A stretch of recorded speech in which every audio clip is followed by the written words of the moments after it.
ये कहना गलत होगा कि सोरासिस ठीक नहीं हो सकता। सोरासिस एब्सोल्युटली ठीक हो सकता है। मैंने पेशेंट खुद ठीक करे हैं, बहुत सारे ठीक करे हैं, लेकिन ठीक होने के बाद भी आपको इसको मेंटेन करना पड़ेगा। नमस्कार, मेरा नाम डॉक्टर मेघा चतुर्वेदी, मैं स्वागत करती हूँ आपका मेरे चैनल पे। सोरासिस से पीड़ित आप हैं बहुत समय से। क्या आपको भी कभी लगा ऐसा कि यार सोरासिस तो मेरा ठीक ही नहीं हो पाएगा, शायद मैं पैसे बर्बाद कर रहा हूँ या समय बर्बाद कर रहा हूँ या मैं झूठी उम्मीदें लगा रहा हूँ, मुझे अब ऐसे ही जीना पड़ेगा, इस बीमारी का कोई इलाज नहीं है।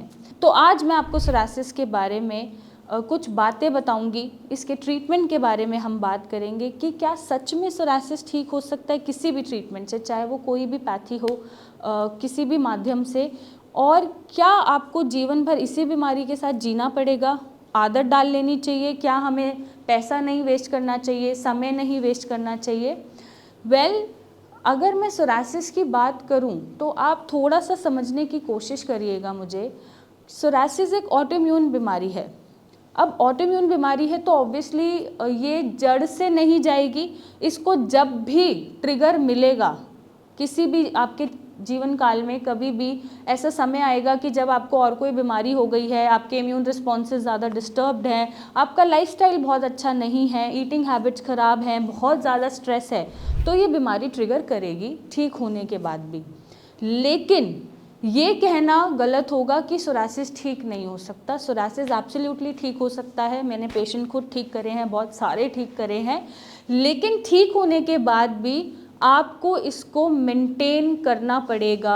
अपनी ईटिंग हैबिट्स कह लीजिए, लाइफस्टाइल कह लीजिए, या फिर अपने आप को ऐसे ढालना पड़ेगा और अपने आप को इतना स्ट्रॉन्ग करना पड़ेगा कि ये आपको कभी दोबारा परेशान ना कर पाए। फॉर एग्ज़ाम्पल, अब आप एग्ज़ाम्पल के तौर पे समझिएगा, फ़ीवर हमें आता है तो ऐसा नहीं है कि फ़ीवर हमें एक बार आया, ठीक हो गया और वो हमें पूरे साल में कभी दोबारा फ़ीवर नहीं होगा। अगर आपको पता है मौसम बदल रहा है तो फ़ीवर आ सकता है, अगर जैसे गला ख़राब है तो फ़ीवर आ सकता है, अगर आप बहुत भीग रहे हैं ठंड के मौसम में या ठंड में आपको एक्सपोजर हो गया है, बहुत ठंडी जगह है, तो भी अक्सर फ़ीवर आ जाता है। तो वही मैं आपको समझाना चाहती हूँ कि सोरासिस भी एक ऐसी ही बीमारी है जो आपके इम्यून रिस्पॉन्सेस से रिलेटेड है।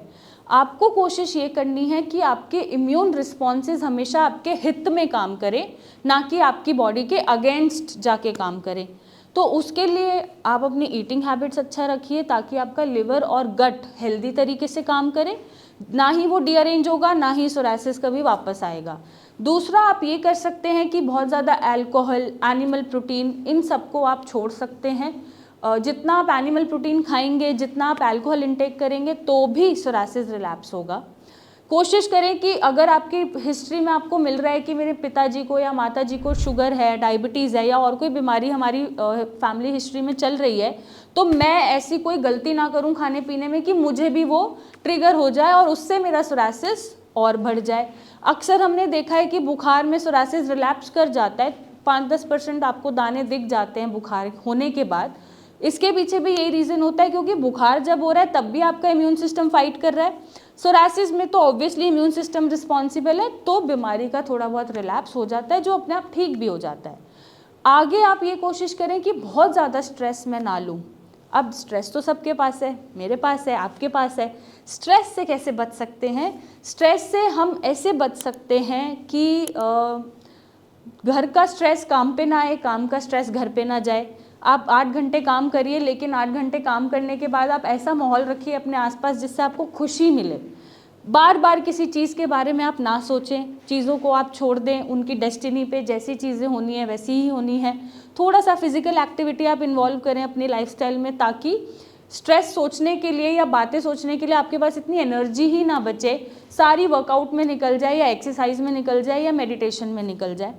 और भी बहुत तरीके हैं जो आपको अच्छा लगता है अपने लिए, वो आप करना शुरू करें।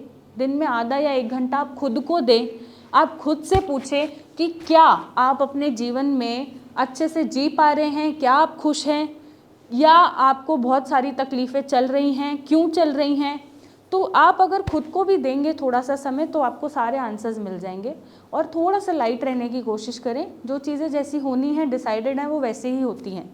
सो इन चीज़ों से बच के आप स्ट्रेस अपना मैनेज कर सकते हैं। हम अपना पॉइंट भूल गए, सॉरी, हम स्ट्रेस में ज़्यादा घुस गए। तो हम इन चीज़ों को फॉलो करके कोशिश कर सकते हैं कि हमारे को आगे कोई ट्रिगर ना मिले, सोरासिस हमारा रिलैप्स ना हो, ट्रिगर ना हो और हम सोरासिस से बचे रहें। और अगर आप में विल पावर इतनी स्ट्रॉन्ग है, आप में हिम्मत बहुत है, आप पॉजिटिव एनर्जी से भरपूर हैं, तो ऐसी कोई बीमारी नहीं है जो आप ठीक नहीं कर सकते। तो अपने विल पावर को आप स्ट्रॉन्ग रखें और हम सोरासिस को ठीक कर पाने में सक्षम हैं। हमारे बहुत पेशेंट्स ठीक हुए हैं, आपने टेस्टिमोनियल्स वीडियोस देखी हैं, पेशेंट से बात भी की है, बट किसी वजह से अगर वो ये सारी चीज़ें मेंटेन नहीं रख पाते हैं या मेंटेन नहीं कर पाते हैं तो उनकी बीमारी कुछ परसेंटेज रिलैप्स करती है। और 100 में से 100 पेशेंट किसी भी डॉक्टर के ठीक नहीं होते हैं।